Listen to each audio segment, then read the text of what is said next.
Hello, everyone. First of all, good morning to you all, and even good evening as well. I'm very much sure that you all are actually joining from the different parts of the world there. So, accept my greetings.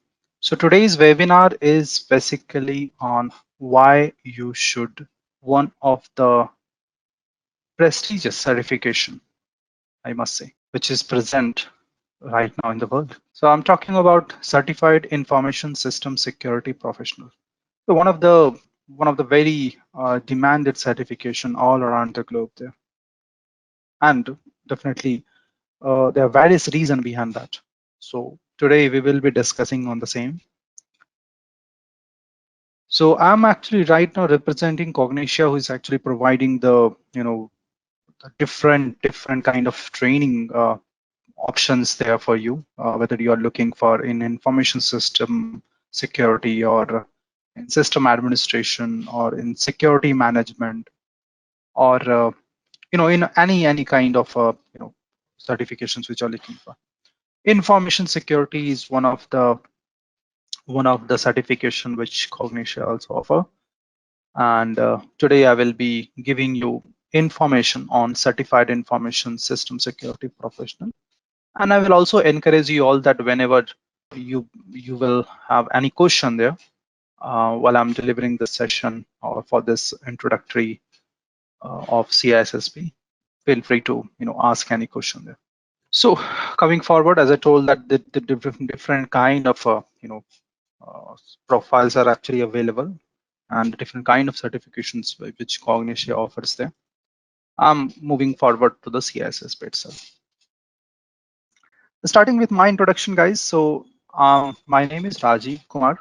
Uh, I'm a security consultant, information security consultant, working from the last 14 years. The different for the different organizations I had actually worked for. Currently working as a secure information security and cloud security consultant, providing my consulting work to various organizations around the world. Specifically, Middle East and Europe is one of my location where I'm serving from the very long time, and yeah, even in Asia Pacific, some of the locations as well. In terms of some of the achievement, some of the certification which I had acquired over the time, like one of them definitely from the ISS square at CISSP. So the today's webinar is basically on certified information system security professional, and that is the same I'm actually certified on. Apart from CISSP, when you complete the certified information system security professional certification, after that there are various different level ISS square actually offers to you. Like if you want to become an architectural professional, even that option is also available. So which is basically the expertise on the architecture of for the information security. Then we have engineering professional. Then after we have the MP, which is basically on the management professional. So I had completed my EP and MP, which is basically engineering professional and architectural professional specific. So from ISS Square, I'm certified in CISSP, CISSP, ISSAP, and ISSEP. And apart from that, I have other certifications as well, specifically in information security management. Now, because I'm using a term here, information security management, so I must make you very much clear that what exactly this information security management means. When it comes to information security management, so it's all about utilizing the best practices available and making sure that your organization is secure. So in information security, we have two things, or you can say two different activity we need to complete. First, doing the things hands-on. It means you will be implementing the vulnerability assessment. You will be doing the penetration testing. You will be finding the bugs. You are letting the concern department know that what exactly the bugs is, and they will help. They will create a high-level plan to shoot out the issues. And the second thing in the information security management, in the information security will do is basically the management steps. And when it comes to management steps, before implementing any control, right, there should be a high level planning required. Right? And when it comes to high level planning, I'm talking about what's overall objective of an organization, what exactly the goal an organization is trying to achieve. And to achieve that goal, what exactly the strategy has been selected. And to this strategy, is there any risk we have? And if there is any risk, what exactly the high level policy we need to create to support the policy, what guideline and the necessary standards we require, and how do we proceed to create a overall step-by-step low-level procedures. So in information security management, you are dealing with all these steps where you have a proper information on the objective of an organization or the goal of the organization. Accordingly, security policy designing, implementation, standard selection, guideline definition, then procedure creation. So these all steps actually you need to complete there. Now, why exactly all of these things required? See, in an organization, you don't require multiple times attempts to secure your organization. So if you don't forecast well, and if you don't do the planning well, there might be a complete possibility that when it comes to the field, you are not able to implement the things the way you had actually thought, and at the end of the day, your organization is actually facing a huge amount of loss. Information security is basically providing the support to your organization to achieve their goal and the objective. With the help of information security management, we make sure that our whole planning for implementation of controls is proper. It means we are aware about what is the risk. It means we are aware about what exactly the risk will create an issue for you. It means you should analyze your risk. And the third, that is to implement the control. Even when you are implementing the control, there are various different kind of control you have. So you have to make sure that the control what you are selecting and implementing, it is the cost-effective control for an organization. So every organization is having certain budget, and you have to actually be within that budget, and you have to make sure that you can support your organization goal. So in information security management, we are actually dealing with that. Once that planning is ready, then finally the implementation will be going to done. So we have practitioners in the information security, and we have the management guys. And some of the roles available in an organization, like a information security manager, CISO, information security officer, information security professionals. So these are the roles which you are going to perform when you are done with the CISSP, and you have the good knowledge to implement the things, right? So I hope it is making sense for you all that when you are moving forward for the information security management, which is one of the certification which CISSP, where in CISSP we are actually going to learn about the information security management. So I hope this is clear for you all that what exactly the security management mean and what exactly it will do for you. Now, definitely, we have some implementations as well there. So it's not only about the planning, but also we need to do the implementation. So we'll see there, and specifically in the course as well, that what are the major steps we have to take when it comes to managing the risk for an organization. So again, coming back to myself itself, as I told that I am certified from ISS Square, and not only in the information security, but also I'm done with my CCSP, which is Certified Cloud Security Professional.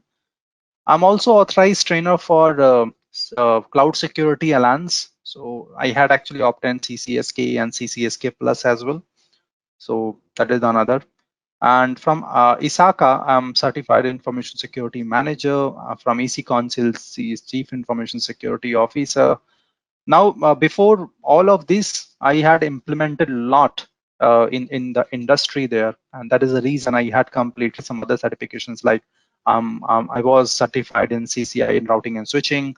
Palo Alto, and other various different certification which is required for the information security there. Okay, so this is one of my, yes, something about me there. But definitely, if you want to know more about me, you can just let me know there. Okay, so moving forward on the agenda. So today's agenda is basically to understand what exactly the CISSP is going to do for us. So first we'll start with a brief on CISSP certification. So it's a actually $1 million question, like why exactly you should select CISSP? What exactly you will achieve after completing the CISSP? Right. Again, remember to guys here, and I should give a response from now onwards only.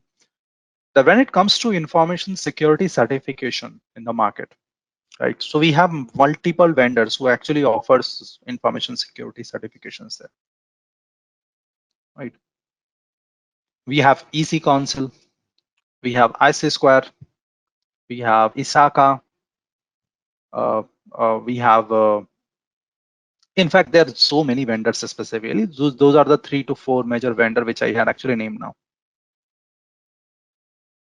You should select the certification whose weightage in the market is higher and who can actually help you promote where exactly you want to become. So might be in your current position, you are looking to get an higher uh, you know uh, in promotions in your current position there, or might be you're looking to get a high paying job as well there. So whatever the reason is, CISSP is actually going to fulfill, and the reason behind is CISSP certification weightage in the market is itself is pretty much higher. And the reason behind is the way is actually want their professionals to work on. When you learn, and when you're going to study the ISS squad notes there, you will never see that they're actually talking about how do we do the things. What they are more interested in seeing that in a given scenario, what should be your approach, what should be the best practices you need to follow, and how to achieve those particular objectives in a specific period of time. As I told that there are multiple certifications we have, but the ways IC Square is actually presenting the content to you is just making sure that in the real world environment, when you're moving on and when you're working for an organization, they will get most out from you, from your experience, right? It's very much important to understand that CISSP, because of these reasons, is one of the gold certification in the market right now when it comes to information security. And I can frankly say there, because I can actually very easily compare, like when you do completing the ISACA certifications or any other vendor certification, weightage of IC square itself is pretty much high. Over the time, I had seen specifically from the last 2 to 3 years, the number of professionals who is trying to go into the information security is doing the CISSP and very similar certifications there, and they had successfully got lots of business, lots of opportunities in the market, and also they had successfully upgraded their positions also there in an organization. Plus, as I told, the way it is actually want their professionals to understand the scenario is totally different approach there. They don't want you to implement the tools, but you should know why exactly this tool is fit in that particular situation. Like, there might be a possibility that your organization has decided to implement a firewall, but why firewall is the correct fit for a certain situation, and where exactly it is going to fit. That kind of granularity, what ISIS squad is looking in you, and that is what exactly they want to see. So when it comes to the CISSP certification, so we'll see more on that. But after that, we will see on CISSP domains, what are the different domains available under the CISSP. Other documentation which is required for passing the CISSP. So I will also give you some hints like what are the other supportive documentations you require for passing the CISSP examination. See, remember, our focus is not only to let you understand how in information security world, most of the implementation will be done, but also to make sure that you understand the way ISIS Square is trying to ask you the question and how to approach it. And that is what exactly making a difference. We are not letting you, giving you false promises like how exactly to pass the examination, but we are going to make you, very, very much prepare for the examination. And one of the possible way is to practice more and more questions with a different angles. I mean to say different scenario, which will help you to understand the way. Because one thing is pretty much sure that in ISS square examination, the questions will never get repeated. It means if someone is trying to tell that, okay, I will be providing you some set of dumps and then you will go and pass the examination, that will not work in the ISS square examination. They have a very pretty much huge database, which they keep circulating and updating as well.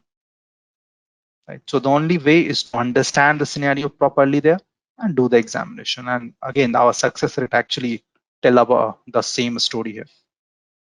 Okay.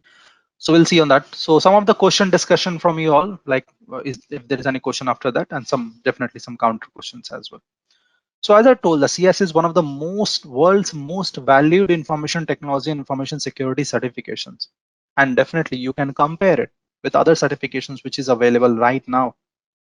Remember, when it comes to information security, I'm not only focusing on a certain area, like some of you might be focusing on the network security. No, network security, software development security, vulnerability assessment and penetration testing, security operations in the data center, all of the area you must have to know. So as a security professional, what ISIS Square want to understand the different angles, different security situations which may possible in an organization. And again, the attack can possible from any of the point there. It is not only about the network. Attack is possible because your software or the application is having some bug, and the attacker can take benefit of that bug and they will try to invade your network very easily, and they're trying to compromise your sensitive data. One of the critical thing for an organization is basically their information. If that information is compromised, organization is going to face a big loss. Now, how much? It totally depends on the kind of data which is compromised there. And generally, you process that information with the help of some application. So again, there are multiple points through which the attackers can invade in your network.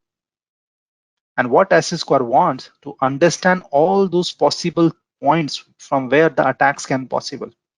And accordingly, it will help you to implement the security control.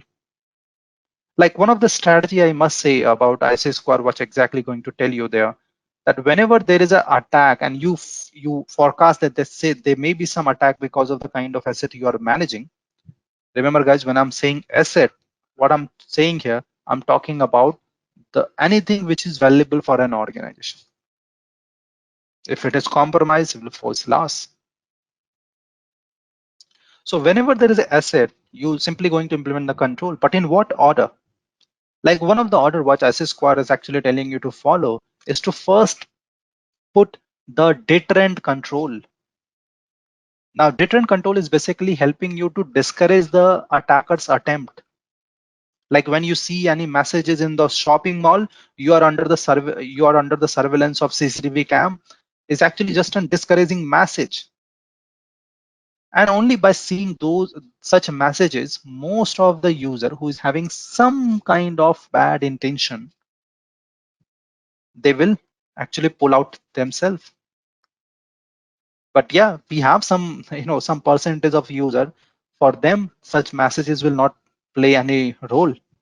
It means after the deterrent control, we need to put some preventive control through which you can prevent such actions.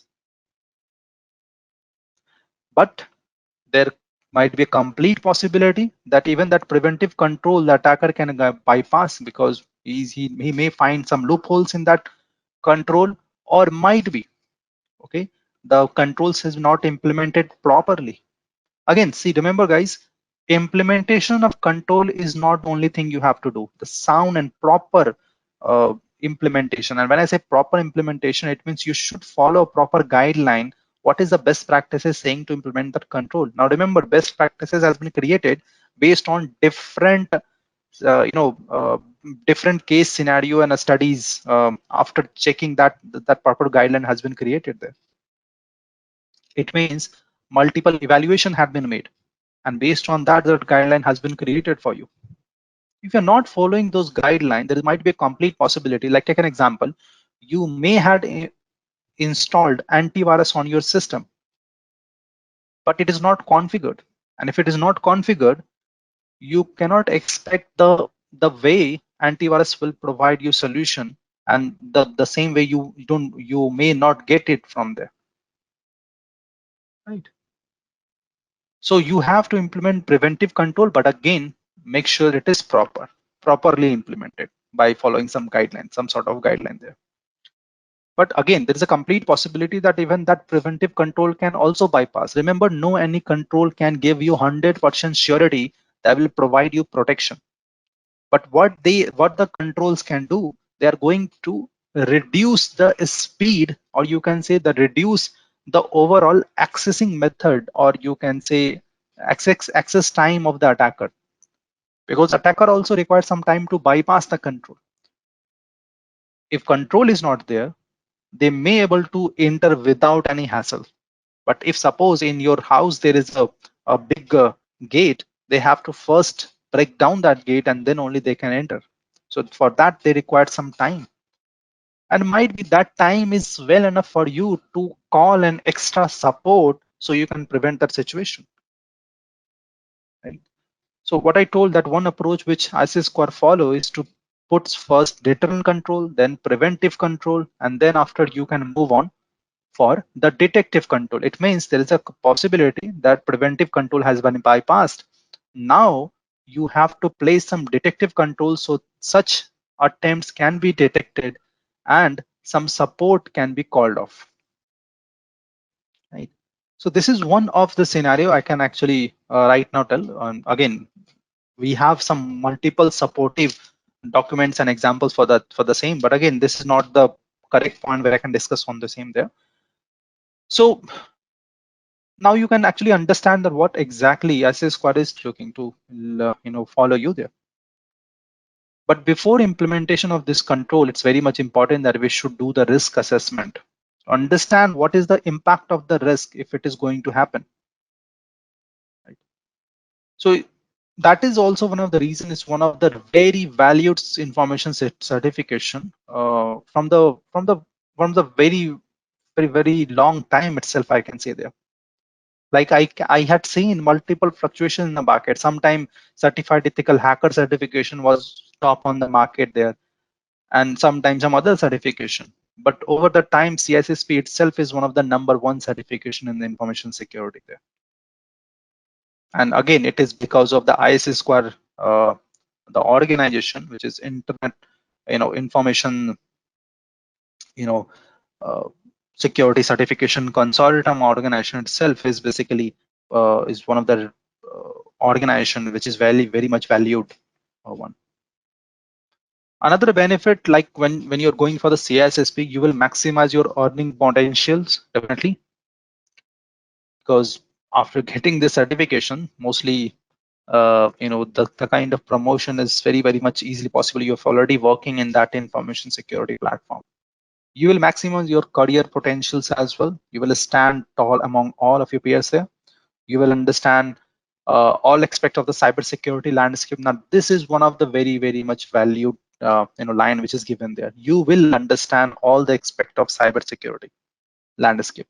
What are the different way the attackers may try to launch an attack against you? You will have demonstrated years of hands-on cybersecurity. Now, remember, guys, cybersecurity CISSP certification is for those guys who is either already having a good experience in that. Otherwise, what CISSP will let you do, that you can obtain a necessary amount of experience after completing the certification as well. Remember, completing the CISSP certification is having two things. First, passing the examination, and second thing, doing the endorsement. It means proving that you have the sufficient experience.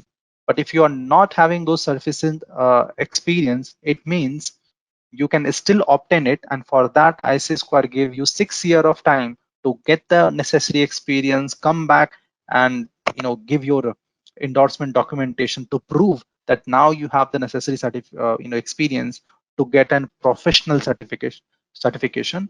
Otherwise, you will be getting the associate level of certification. So again, for the associate, there is no any different examination. For the professional, there is no any different examination. Both are having same examination. After that, only the endorsement process will decide whether you will get the associate or the professional certification. Another thing, you will become a member of largest association cybersecurity professional in the world today. And it's very much important that after getting the ISSQR endorsement, and you can say professional certification, you will be the ISSQR member as well. And as a ISSQR member, first thing, you will be having lots of informations access from ISSQR, which will help you to improve your cybersecurity knowledge. And second thing, you will be connecting with the cybersecurity professionals around the world who is having various amount of in-reach experience in the different domain. So there you can do the discussion, you can understand the points, and definitely you can improve your knowledge as well. All of these benefits is basically from ISSQR, CISSP. Now, when it comes to CISSP, guys, so for the CISSP, one thing I can tell. So first thing, this ISSQR certification, so this is one of the ISSQR certification. So ISSQR is for, so here ISC2, basically you can also tell here. It means each of the word is basically two times. So it is International Information System Security Certification Consortium. That is what the ISSQR is. It's a not-for-profit organization who is having mission to promote the use of best practices for providing information security assurance within small to large size organization. See, no matter what size of the organization is, every organization nowadays requires security, information security. Because over the time, the attack has been also increased over the systems. And to prevent, we should have a sound knowledge on how to prevent those attacks, how to analyze those attacks, and what are the tools and techniques we should utilize to prevent that. And not only, as I told previously, not only from a certain angle, like only on the software, but also from the network part, from the security operations. Means, remember, over the time it has seen that human being, or you can say the employees within the organization, one of the major factor of getting attacked by the attacker. And there are multiple reasons. Either they are doing intentionally or they are doing mistakenly. If they're doing mistakenly, it means they accidentally open an email from unrecognized user, and from there are spam or some kind of malware got downloaded on the local system, which is letting the attacker into your system, and then after they can do the damage. Right. Again, as I previously also told, that ISSQR CISSP certification will provide you those expertise to analyze such kind of issues, risk there, and will help you to complete the control as fast as possible. Okay. Now remember, proactive approach is one of the approach we should select there when it comes to information security. A reactive approach means the incident already done, and now you will be just taking action here. Right. It's going to be pretty much late, definitely. Right. Now coming to the domains, guys. Now, when you're going to learn the CISSP, there are total of 8 different major area you are going to learn on. When it comes to 8 different major area, I'm talking about first on security and risk management. Now, if you can see here, weightage given there in this slide as well. Now, weightage actually defines what is the percentage of questions you will be facing from this domain.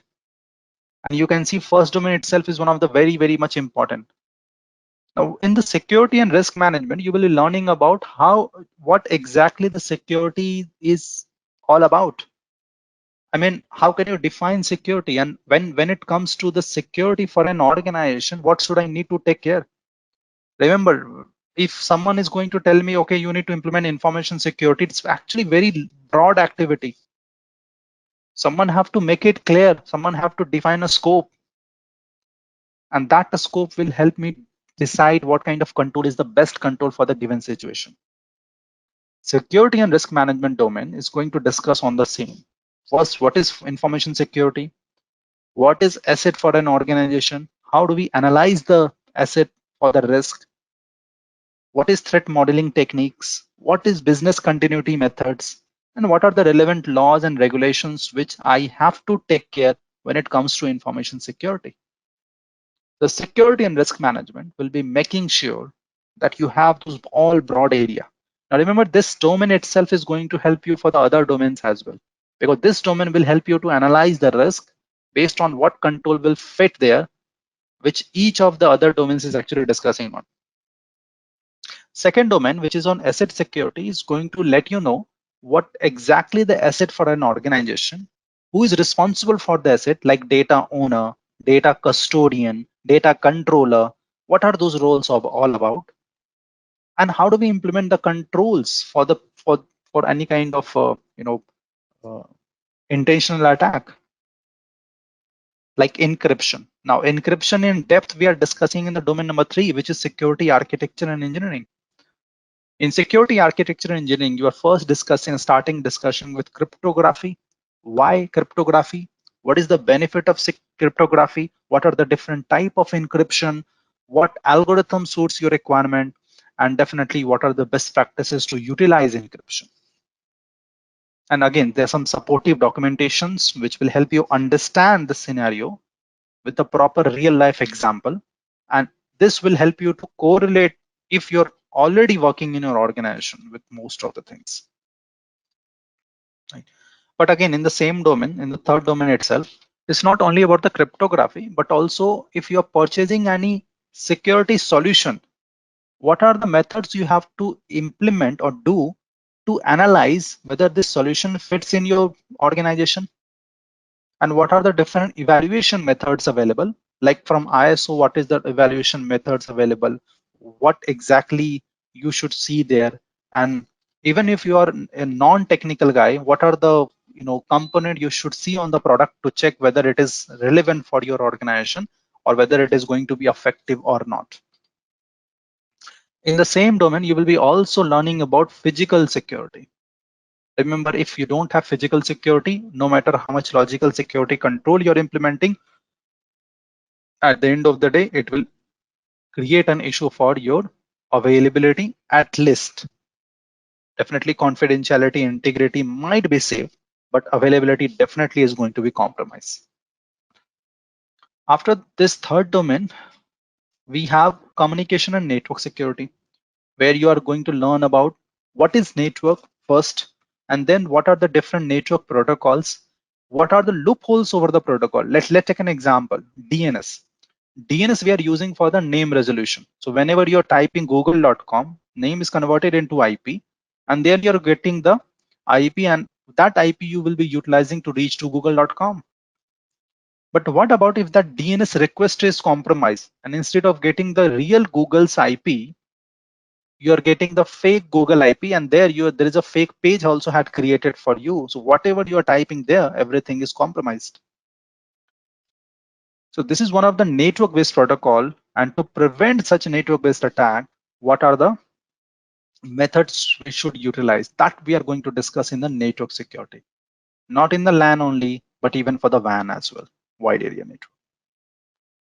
After completing this fourth domain, we will be moving on to the IAM, Identity and Access Management. And I must say, identity is one of the major service, identity and access management is one of the major service, which is making sure that only the authenticated users are able to access your assets. And again, there are different protocols nowadays we use, like we use federation services, we use SAML, we use OpenID, we use OAuth, we must need to know what is single sign-on methods. What we are going to learn that if you are in an on-prem environment and you are connecting with the outside users there, what methods you should select there, what standard protocol is available, and how exactly you can improve the security of the organization assets with the help of IAM only. Also, you will be learning on multi-factor authentications there. Now, again, multi-factor authentication on a simple code, it's very easy to understand. But when it comes to the implementation, sometimes it is pretty much complex then. So that one we will learn here, which is going to follow with the domain number 6 with security assessment and testing, where you are learning about how do we conduct the vulnerability assessment and penetration testing. What is the difference between assessment, audit, and what are the audit standards available? What exactly the meaning of software assessment? What is the different kind of software assessment that are available? Like what is the difference between code review, static testing, dynamic testing, interface testing? All of these things you are going to learn there. And in which situation, what kind of testing is going to be preferred? Which is means after domain 6, you're going to learn about security operations. Operations, see, it's a day-to-day task which you're performing. And when you're performing day-to-day task, you require privileges. What about if that privileges is not given properly? What uh, I'm talking about the need to know, least privilege, talking about segregation of duties, separation of duties, data lifecycle, all of these things which will help you to manage your day-to-day task. We'll go and learn about the security in the security operations. Also in the same security operations, you're learning about the incident management, disaster recovery, and apart from that, you will be also learning on how do we improve the overall security services there. And after that, the last domain, which is going to be on software.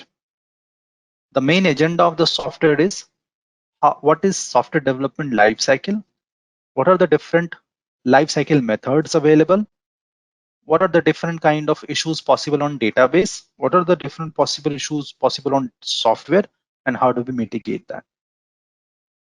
And again, some frameworks available and guidelines which will help you to tackle the same. So over and all, in CISSP, these are the 8 different areas you're going to learn about.